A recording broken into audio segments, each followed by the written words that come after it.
ఇంట్లో ఏదైనా స్నాక్ తినాలన్నప్పుడు చాలా హెల్తీగా ఇలా చేయండి, చాలా బాగుంటుందండి. అది కూడా సగ్గుబియ్యం పెసరలతో సూపర్ టేస్టీగా ఉంటుందండి, హెల్త్ కూడా చాలా మంచిది.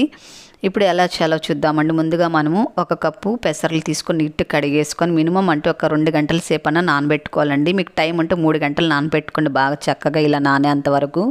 మనము ఏ కప్పుతో పెసరలు తీసుకున్నామో ఆ కప్పుతోనే 1/2 కప్పు పిండి సగ్గుబియ్యం ఉంటుంది కదండి, సగ్గుబియ్యం తీసుకొని నీట్గా కడిగేసుకొని అందులో ఒక చిటికెడు సాల్ట్ వేసుకొని 1 కప్పు నీళ్లు పోసుకొని నానబెట్టించుకోవాలండి. ఇవి కూడా 1 కప్పు నీళ్లు వేసుకుంటే సరిపోతుందండి. 1/2 కప్పు సగ్గుబియ్యంకి. 2 కూడా చక్కగా నానబెట్టుకున్న తర్వాత మిక్సీ జార్ తీసుకొని ఇందులో కారం తగినన్ని ఎండుమిరపకాయలు వేసుకోవాలి. అలాగే ఒక 2 వెల్లుల్లి వేసుకోవాలి. అలాగే కొద్దిగా అల్లం వేసుకోవాలండి. అలాగే తగినంత సాల్ట్ కూడా వేసుకొని దీన్ని కాస్త కచ్చాపచ్చా మిక్సీ పట్టేసుకోవాలి. చూడండి ఇలా మిక్సీ పట్టుకోవాలండి. ఇప్పుడు ఇందులో మనము నానబెట్టి ఉంచుకున్న పెసరలు వేసుకోవాలి. పెసరలతో ఇలా చేసి పెట్టినప్పుడు పిల్లలు చాలా ఇష్టంగా తింటారండి, చాలా హెల్తీ కూడా పిల్లలకి.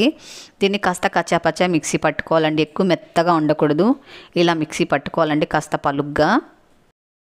పప్పు మిక్సీకి పట్టేటప్పుడు నీళ్లు వేయకుండా మిక్సీ పట్టుకోవాలండి, అప్పుడే ఇలాగ వస్తుంది. దీన్ని ఒక గిన్నెలోకి తీసేసుకుందాము. ఇప్పుడు ఇందులో సన్నగా కట్ చేసుకున్న ఉల్లిపాయ ముక్కలను వేసుకోవాలి.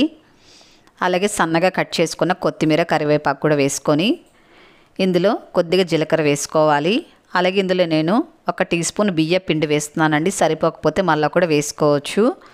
అలాగే ఇందులో నానబెట్టి ఉంచుకున్న సగ్గుబియ్యం కూడా వేసుకోవాలి. వేసుకున్న తర్వాత చేత్తో ఇలా మిక్స్ చేసుకోవాలండి. మరి ఎక్కువ గట్టిగా ప్రెస్ చేయకుండా దీంతో కలిసేలాగా ఒకసారి ఇలా కలుపుకుంటే సరిపోతుందండి. అప్పుడు తినేటప్పుడు చాలా బాగుంటుందండి. సగ్గుబియ్యం మొత్తం మిక్స్ చేయకండి, గట్టిగా నొక్కకండి, కాస్త లైట్గా ఇలా కలుపుకుంటే సరిపోతుంది. చూడండి బాగా ఇలా కలుపుకోవాలండి, ఇలా ముద్దలాగా రావాలి. కాస్త లూజుగా ఉన్నట్లయితే మీరు కాస్త బియ్యం పిండి కూడా వేసుకోవచ్చండి, కానీ నాకైతే 1 టీ స్పూన్ బియ్యం పిండి సరిపోయిందండి. ఇలా మనము వడ షేప్లో తట్టుకొని తీసుకోవాలండి. చూడండి చక్కగా వచ్చింది. ఇప్పుడు స్టవ్ పైన ఆయిల్ పెట్టుకొని వీటిని ఫ్రై చేసుకుందాము. ఆయిల్ కాస్త వేడెక్కిన తర్వాత మీడియం ఫ్లేమ్లో ఉంచుకొని ఇది వడల్లాగా చేసుకొని వేసుకోవాలండి. ఆయిల్లో హై ఫ్లేమ్లో పెట్టకండి, మీడియం ఫ్లేమ్లో పెట్టుకొని వీటిని ఫ్రై చేసుకోవాలి. ఒకవైపు కాస్త ఫ్రై అయిన తర్వాత మరొక వైపు తిప్పుకుంటూ ఫ్రై చేసుకోవాలండి. వీటిని 2 వైపులు కూడా మధ్య మధ్యలో తిప్పుతూ ఫ్రై చేసుకుంటే మంచి రంగు వస్తుంది. అలాగే చాలా క్రిస్పీగా వస్తాయండి. మీకు కాస్త సాఫ్ట్గా కావాలన్నట్లయితే కాస్త వడలు కాస్త మందంగా వేసుకోండి, కాస్త క్రిస్పీగా కావాలన్నట్లయితే కాస్త పల్చగా తట్టుకొని వేసుకోండి. చూడండి ఎంత కలర్ఫుల్గా ఉన్నాయి. వేసిన సగ్గుబియ్యం కూడా చాలా చక్కగా కనిపిస్తున్నాయి, పొంగుతూ వచ్చాయి. ఆయిల్ కూడా చాలా తక్కువ పీల్చుకుంటుందండి. మిగతా అన్నీ కూడా ఇలాగే ఫ్రై చేసుకొని తీసుకుందాము.